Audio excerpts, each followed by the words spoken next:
Thank you, Phyllis Whitcliffe. We are so honored to have your music to ground and center us. Thank you. Welcome. Welcome to Unity of Bloomington. We are a spiritual growth center, and we focus on spiritual growth. We welcome everyone here in the community live, and those people who are watching us live, and any people in the future, in whatever form of space-time continuum you're doing that, welcome to our service today. We want to welcome you and also ask you to stand if you are able to do that and share with us our vision statement, our statement of being. Together, we are a heart-centered community seeking spiritual awakening and transformation by deepening our connections with God, self, and others. Thank you. Now we're going to move into our welcome song and shake it up a bit. I'm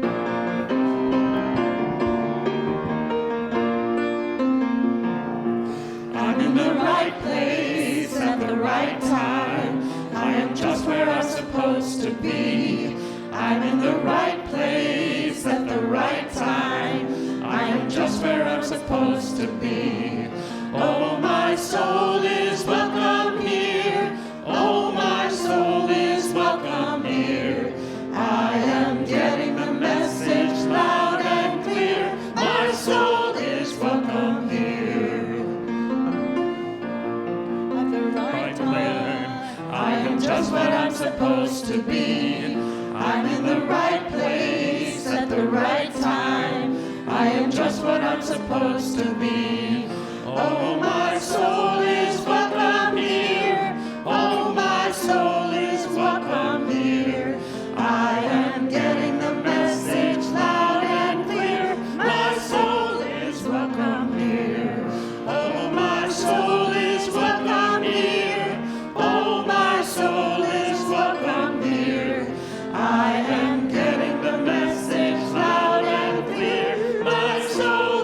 welcome here.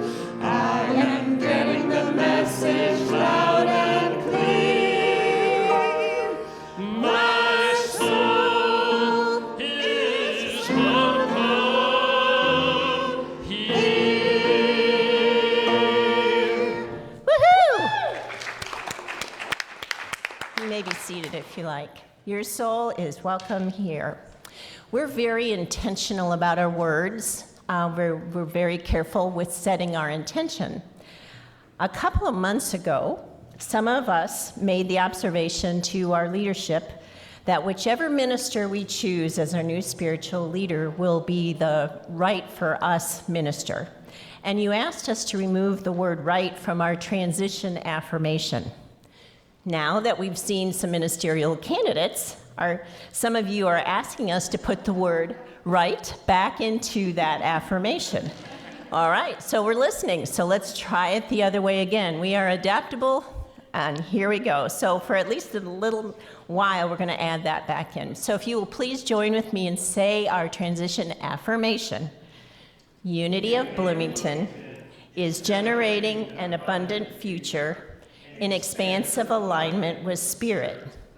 We lean deeply into truth principles, live our faith, and trust the process. Our greatest desire is to be abundant and attract those who value spiritual growth, including our next right minister. All right, now we're going to sing Weave Together.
Thank you.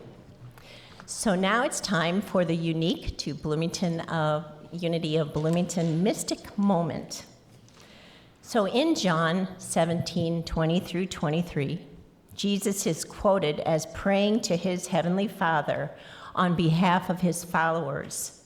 quote, that they may be one as we are one, I and them and you and me, so that they may be brought to complete unity, unquote. Mainstream Judeo-Christian tradition is built upon the concept of the human condition having resulted from a story of the fall from our state of divine wholeness into a state of separation or dualism. Our lives are spent attempting to recover our lost unity. Islam, too, has a tradition of transcending this separation in the concept of tawhid, meaning attempting to attain divine unity. Archbishop Desmond Tutu often spoke of Ubuntu as the humanity of one being inextricably bound up in the life of all. In truth, all traditions and prophets down through time have pointed to our core of divinity, which binds us all as the unity of all. Many of the world's leading secular or scientific thinkers are also now aligned with the wisdom traditions in the existence of one underlying truth that is all, the unified field. Consciousness is the unified field. All separation is illusion. And the diversity that characterizes all life are the parts of a single unifying force. We are one, masquerading as separate and a diverse many. Now it's time for our musical inspiration with Phyllis.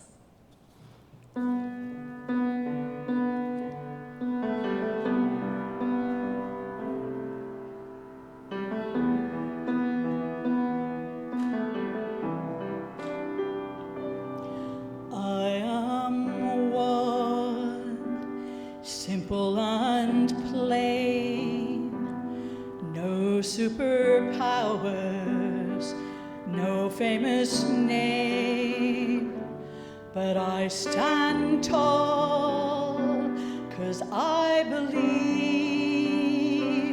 something greater has come alive inside of me. I have felt the Spirit stirring in my soul, deep in my soul. I will give love, I will speak peace, all because of the love that's got a hold of me.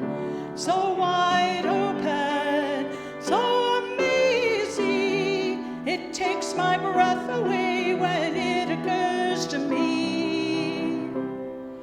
In a world where so many feel lost, I know God.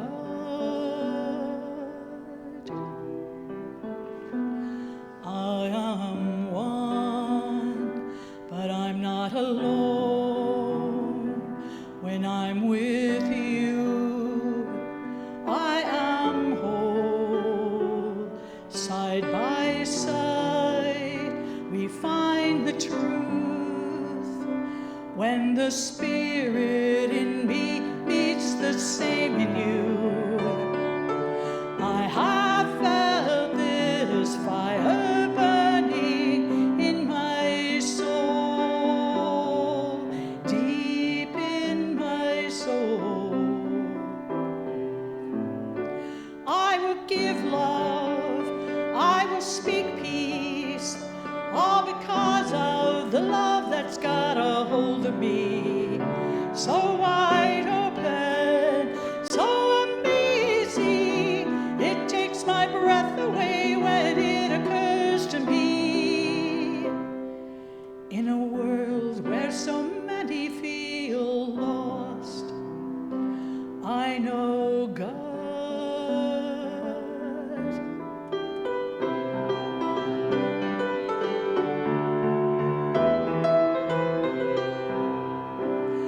I will give love,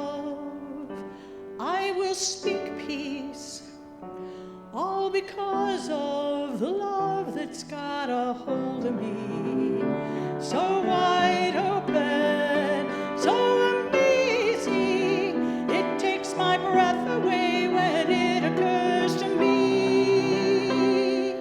In a world where so many feel lost, in a world where so many feel lost, in a world where so many feel lost, I know God.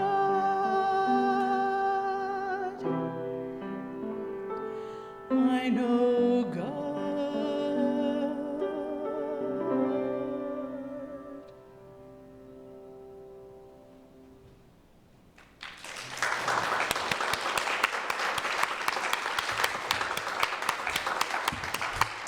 Thank you, Phyllis. Beautiful. All right, it's time for our message. Most of you know that we have been community-led and fed for 2 years. We have been getting to know ourselves through stepping up to the podium and being vulnerable about who we are.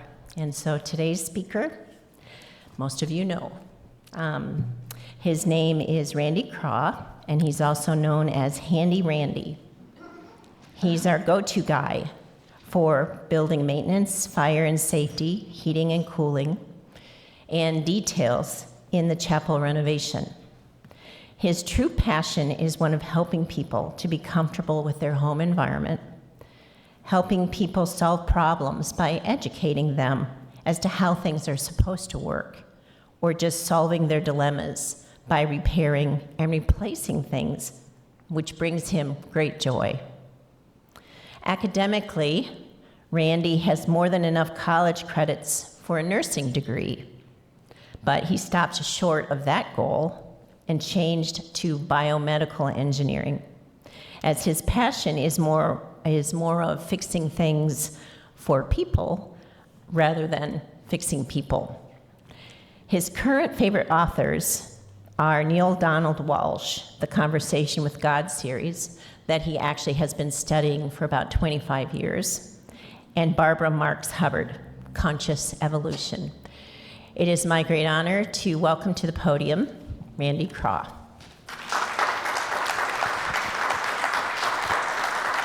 Thank you, Donna.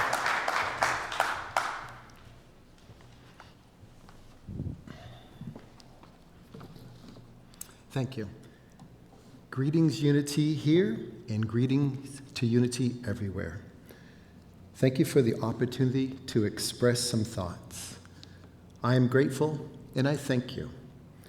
Words are an interesting means of communication. Words themselves are just utterances, sounds we bestow meaning upon. What makes them unique is their ability to take on different meanings depending upon the situation and the speaker's intent. So many variables. What I hope to convey with my words are feelings that aspire towards joy. My topic is unity, and for those who have asked me, can I give them some more details? Well, the first time I paused, a long pause, because I really didn't have the answer that spit out of my mouth. I know, a rarity for me, mouth open, no words. But what it did for me was likened to a dolt slap to the side of the head, Homer Simpson style. Can you put the word unity into a soundbite that truly conveys its essence? I see what they were doing. They were trying to get me to focus. And as I said, so many variables to unity. A funny one, well, funny from the right perspective, is that to experience unity, you have to know its opposite, disunity. And that one opens up multiple whole cans of worms, which then made me think, do worms come in half cans? I know, neither unity nor half cans of worms sound pretty. As mentioned, it depends upon the meaning behind it. And probably most importantly, the emotion behind the meaning. What I hope to convey with my words are feelings that inspire joy and express gratitude. Namaste. The God in me honors the God in you. That's a saying I believe in. I think of it often. I try to live it daily, trying to put it into practice each time I look into the eyes of another. I often say it to myself. The God in me honors the God in you. I find this phrase helps me, especially when I don't agree with whom I'm interacting. It's not like I go about my day with this Namaste mantra going through my head, but it would probably help if I did.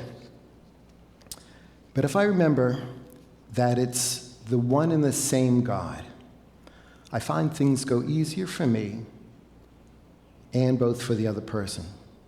For there's really only one source to all of life. In fact, it's the very essence of life. God and life are interchangeable terms. Putting the speech together has been a good challenge for me. I got to learn a few new things about myself. The opportunity to see myself grow in confidence and in public speaking, to be able to share the vision, this recurring thought about what it means to be united. I really want to get this right. I believe it can help solve a few of our world's planet's problems. I think most of Earth's problems, issues, begin with thoughts and beliefs about disunity. To have a separate feeling towards another can exist, but to actually be separate, that does not really exist.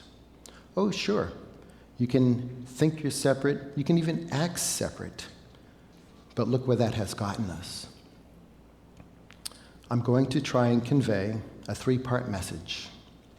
I'm going to express thoughts about our connectiveness in mind and in spirituality. I'm going to tell you where we all came from physically, and also the physical matters invisible hitchhiker. That's a new thought for me that I came across recently, and I'm hoping I can express that one clearly. And if I have time, I'm going to talk about where I think we are going in our imagined future. I'll stop here before I back myself into some metaphysical corner.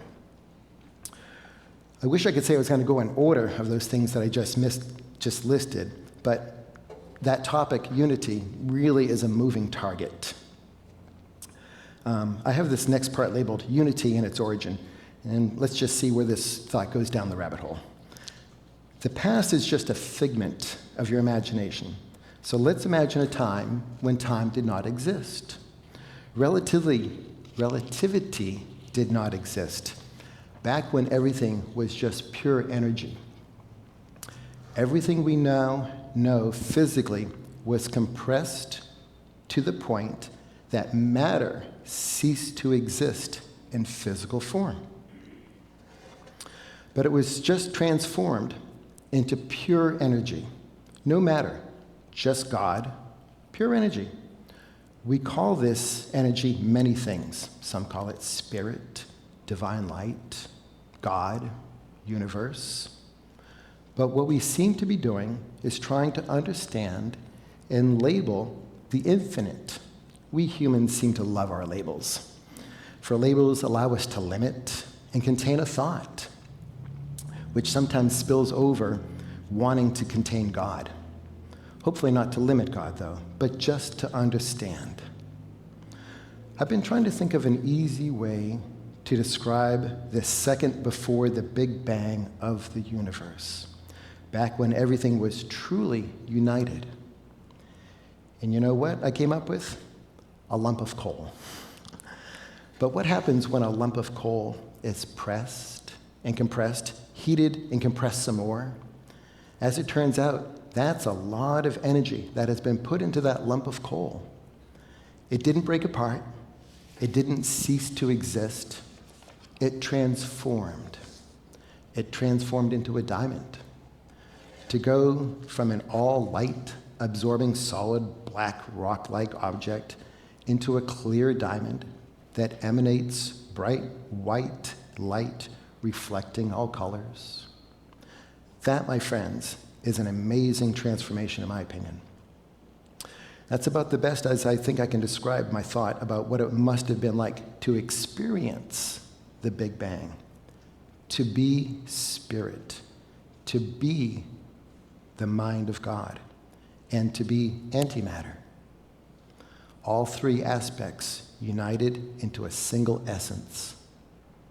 Remember, we're just using words here to try and describe the indescribable.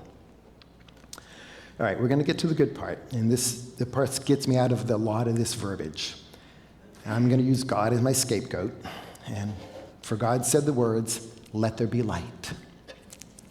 And out of this Trinity came a light so bright that it still fills an entire, never-ending, always expanding universe. Thus the universe was born, and the Word was made flesh. Antimatter had transformed back into matter with its invisible hitchhiker, the mind of God.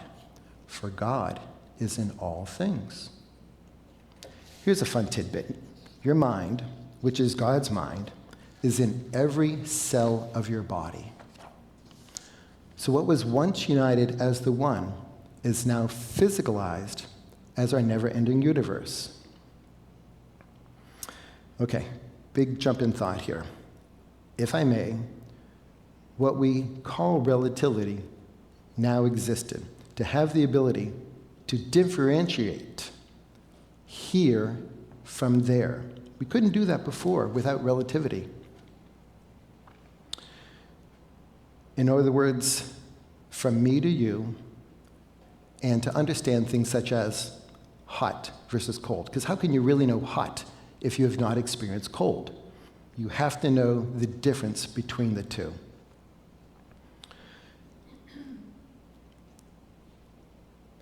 For some have called this relativity, for it gives us choice to decide who we are in relationship.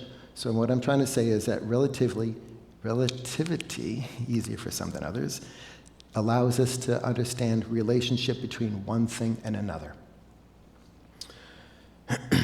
Some gave it a story long ago with Adam and Eve, and making Eve the bad one for being able to make a decision about right and wrong, thus kind of condemning all women and making a myriad of warped ideas about women. But in reality, this should be called the original blessing. So if anything, we should be thanking her for giving us an option to be able to decide what things mean to us. Remember, it's our perspective on how we decide to view things, to have the ability to differentiate between here and there, to be able to experience unity. We had to create disunity. I know, crazy, right? Why would you want to create disunity?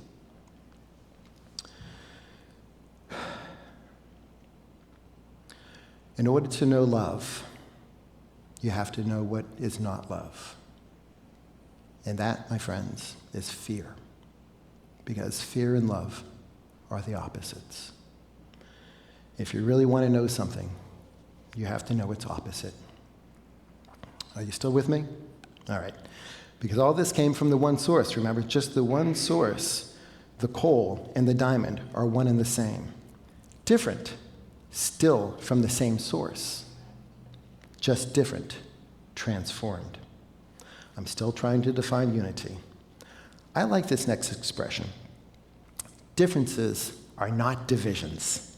Your fingers are all different from each other, but they are all a part of the same hand. The fingers may be divided from each other, but they make up the one hand. And your mouth is different than the nose, and the eyes are different than the ears, but together they make up the one face, the face of God. Together, we are the face of God. Together, we are the body of God. We are God. For we all came from the same source. You have heard before that you have a soul, but it may be more accurate to say you are a soul. You are the soul of God. For were we not made in the image and likeness of God, with all the same talents and abilities? What the soul portion of God did was to individuate itself, not separate, but individuate. It sounds like potato, potato. God individuated itself into 1,000,000, billion, cajillion different aspects, all from the one source, together yet apart, apart yet a part of, all for being able to experience life.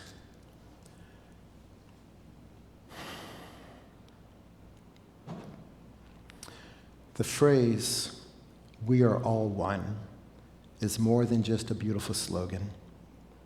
It's a precise description of ultimate reality. This infinite wisdom that we are is both the mind of God and the body of God, for all matter is a part of God. The Word was made flesh. The mind portion of God, your mind, are localized in every cell of your body. Every cell has that invisible hitchhiker, the mind of God. The highest density of cells in the human body are localized in your brain. Neurons, nerve cells, trillions of them, which is why it may feel like the mind is in your brain. Without your mind, you would not even be able to comprehend the brain. It is the part of you that even allows you to know that you have a brain. All cells have a mind of their own. You've probably used some form of that phrase before. It's like it had a mind of its own. Blood cells flowing through the body have sometimes been observed to behave that way. They have a mind of their own, it seems.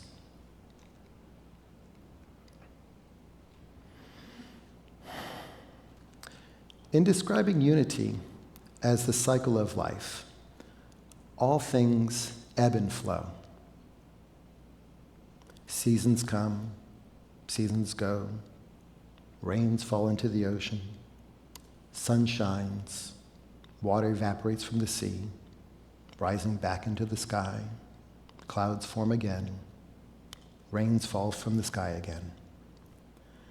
The universe expands and contracts again and again, together, apart, together, apart. Could this not be the breathing in and out of God? This is definitely the breath of life.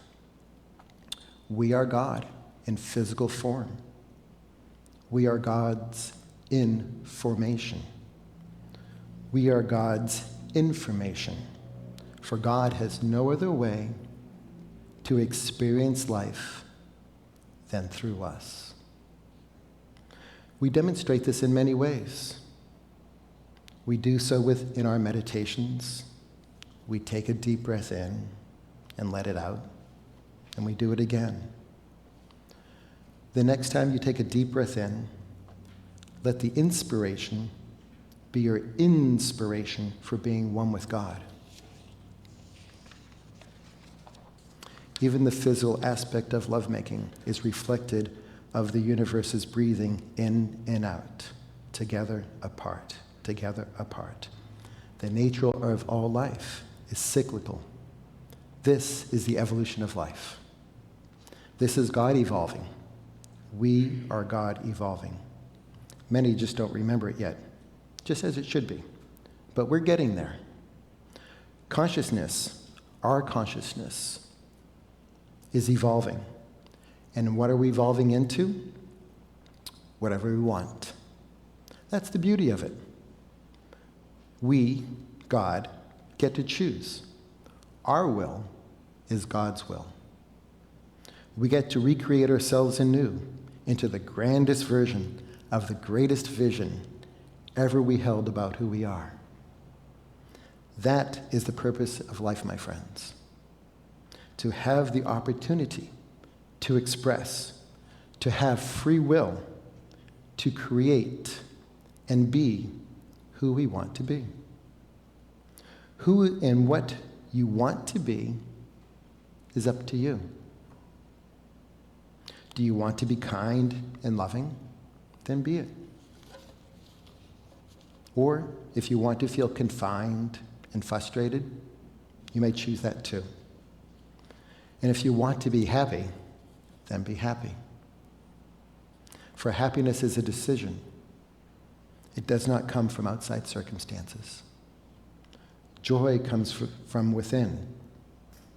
The soul is joy. Joyfulness expressed is the soul's way of saying, hi.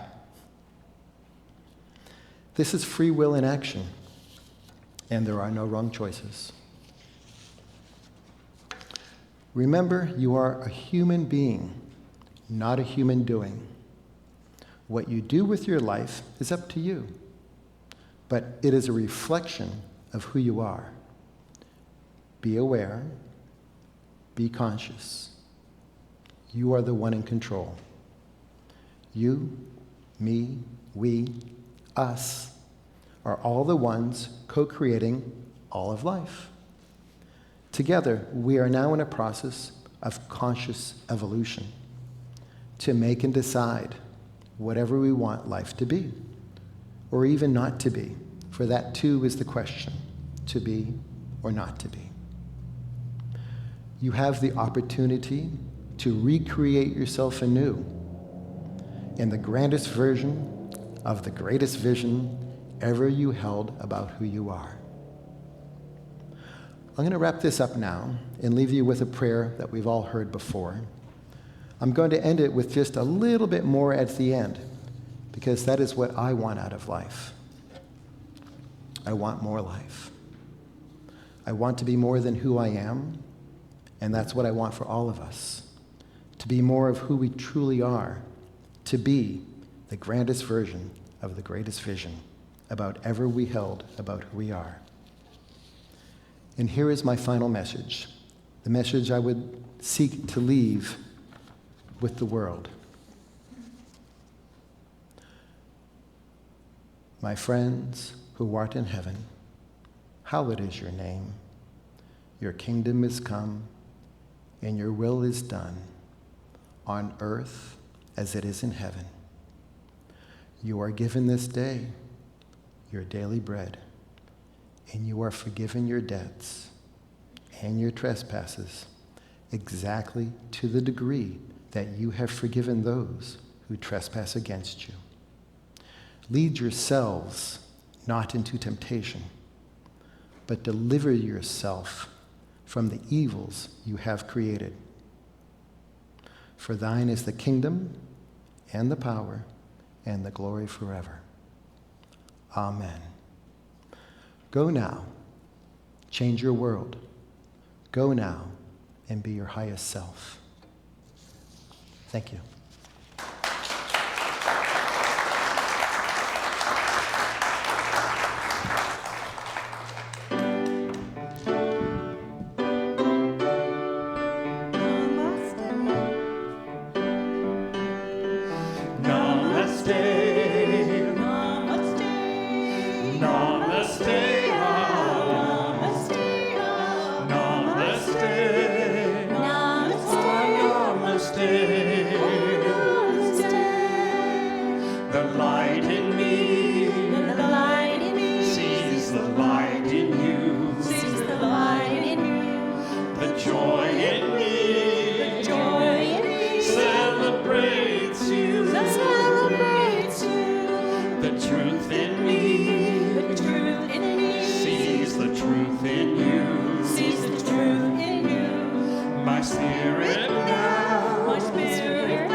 The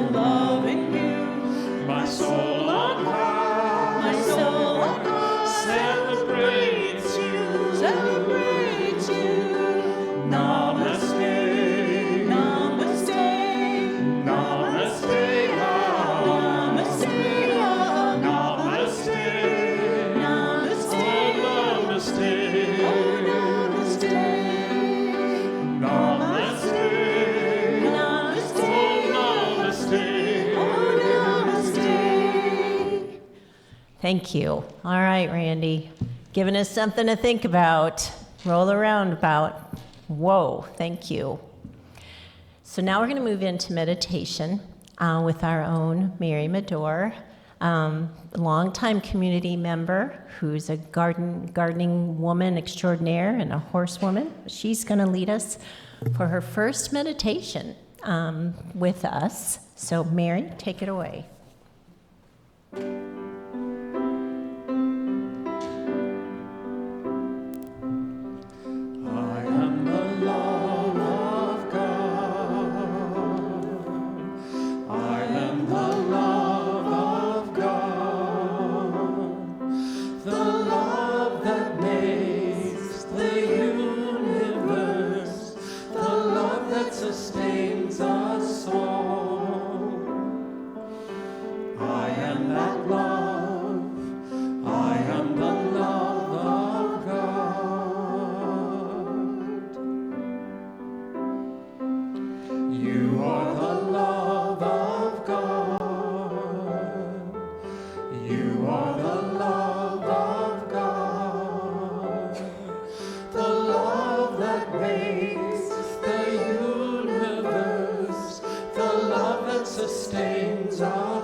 Allow yourself to settle. If it's comfortable, close your eyes. Relax your hands on your thighs, palms up, inviting connection with all that is. Take a deep breath in and let it out. Take another deep breath in and let it out. Now, take a final deep breath in and let it all out. I invite you to step into your inner chamber, your quiet space, your deep self. Relax your shoulders. Feel the weight of your body in your chair. Feel warm light filling every inch of your heart space. Allow for openness and receptivity. As you take a deep breath in, think about how you can share your bright light in our community. There are so many opportunities that allow us to bring light where there is sadness, depression, and despair. We can choose to be a kind and compassionate person, supporting and uplifting those around you. Take a moment to appreciate each person for who they are. See their strengths and their challenges. See their joys and their sorrows. Recognize that each person is on their own journey, and their journey is just as important as yours. Consider what it means to be a reliable friend, a helpful neighbor, and a nurturing member of our community. Rest with me now in the connective silence that holds us all.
Thank you.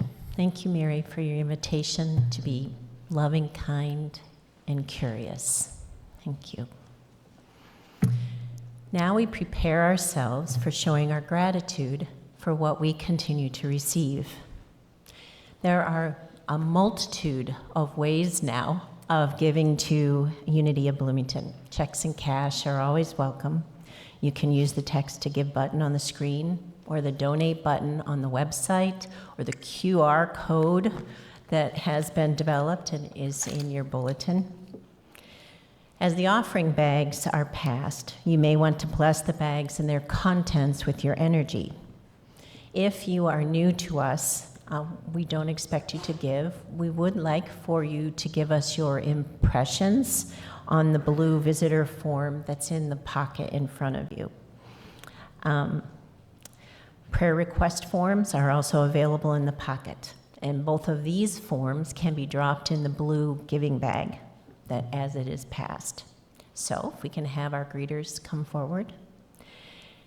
And if we could please express our abundance affirmation together.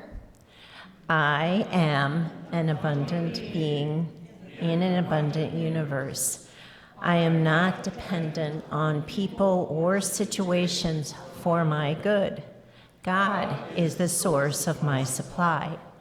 I always have something to give, and I consistently give it. I expect the best, I give my best, and I now attract the best in every experience.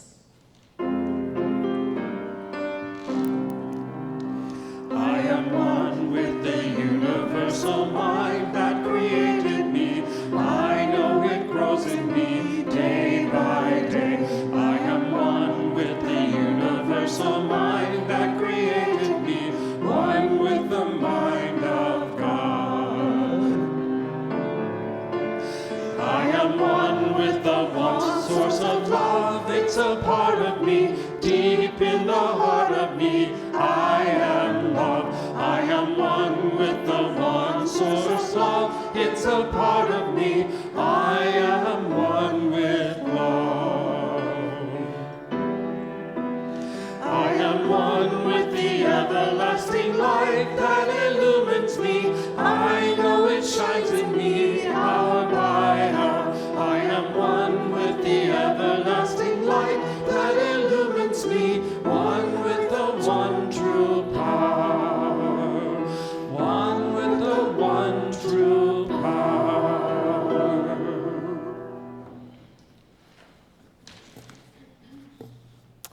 And now together we will bless the offerings with our offering blessing, and that is divine love flowing through me, blesses and multiplies all that I have, all that I give, all that I receive, and I am grateful. Thank you.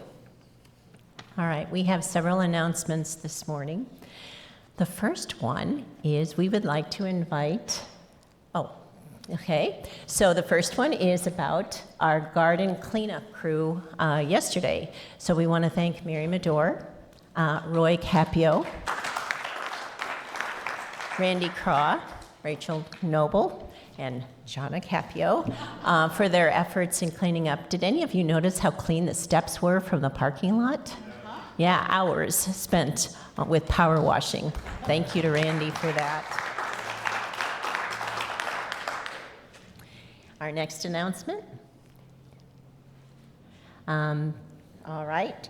The gathering in song. Angela Gabriel and Mackay St. Rain will lead a song gathering entitled We Were Made for These Times on Saturday, May 11th at 11 here in the Unity Chapel. They will lead songs of peace, justice, and liberation.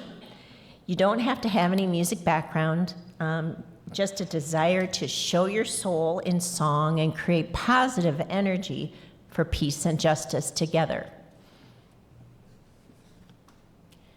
Next announcement.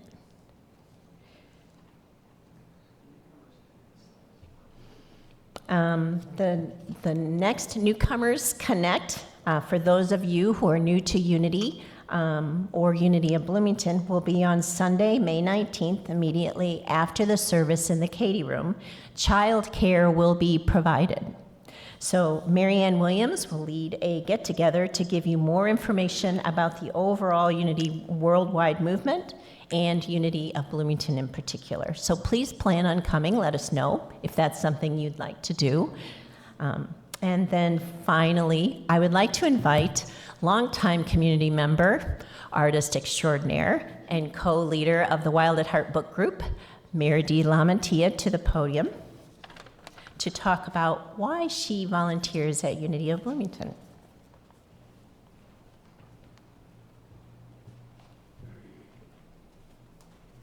Hello. Hello to everyone online, too. When I was first asked to speak about why I volunteer at Unity, it was a good time to pause and really think that through.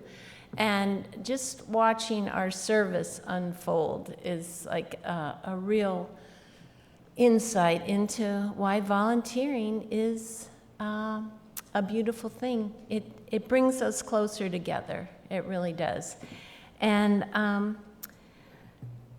I chose to be a member of this spiritual community because I wanted to experience more deep connections with others who are on this spiritual path.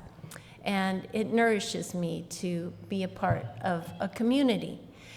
Volunteering is positive energy. As you can see, much of our service is created by volunteers.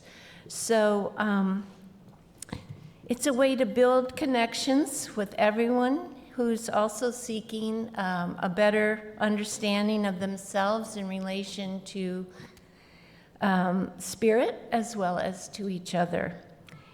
Volunteering also continues to be support and a nurturing and assisting this community, this spiritual community, to thrive. When Joe and I became members of Unity 35 years ago, initially with 3 small children, I wasn't thinking, gotta get out there and volunteer. That wasn't my initial thought. You know, there was an adjustment time to recognizing this was a community I wanted to be a part of. I wanted to engage in it. And what came to me was, and I don't know how you all have felt about volunteering in your evolution, but I had this awakening in my late 30s that you can volunteer by doing things you actually like to do. And that was like this big aha, you know? And so I let Spirit guide me and realized that my personal interests were the ways I was going to volunteer. So I've listed a variety, and over 35 years it's changed, but the point is that it comes from within me, within you. I began with participating on that love quilt back there. I was asked to collaborate with the wonderful Vivian LeBeau, and there's the result. In the beginning, in 1989, since I did have 3 young kids with my husband, I became an active participant in the weekly youth and family ministry. And as they grew up, I looked to other interests of mine, and as a graphic designer at the time, I produced the monthly newsletter in the paper version before we had an online version. I did 2 Unity directories, designed them and laid them out with all our addresses and phone numbers and such. I did the occasional bulletin board and the sign at the bottom of the stairs, for instance, to come up to the chapel. That's something I've contributed. I've set up annual dinners when we use the downstairs, and I've hosted, along with Joe, an 8-week fall book study as another form of volunteering. I've regularly participated with others to decorate the chapel at Christmas. And in each of these things, there's been connection with others, which has deepened my connection with our Spiritual Growth Center. I was 3 years on the Board of Trustees, 2 years planning and hosting the Tibetan monks when they were here, along with others. And I participated in several ministerial search committees. I've been a Sunday greeter, set up the Katie Room weekly for our Wild at Heart Zoom groups, and I created a festival with Marianne Williams in the parking lot, which turned out to be a very big success because we were trying to reach out to the broader community. I've raked leaves in the fall. I helped Marianne create that ministerial wall of photos out there as you go down the steps, helped with pancake breakfast, send-offs for the disciples. Early on, when we were at 14th and Dunn, I was kind of guided by Spirit to create a mandala workshop using natural materials. That was well attended. I've helped paint the risers turquoise coming up the steps and the poles turquoise out front. And currently, I was guided to volunteer time to research quotes, women mystic quotes that we can use in our mystic moment. So as you can see, there are many ways to contribute creatively from who you are, and those are some of mine. Thanks.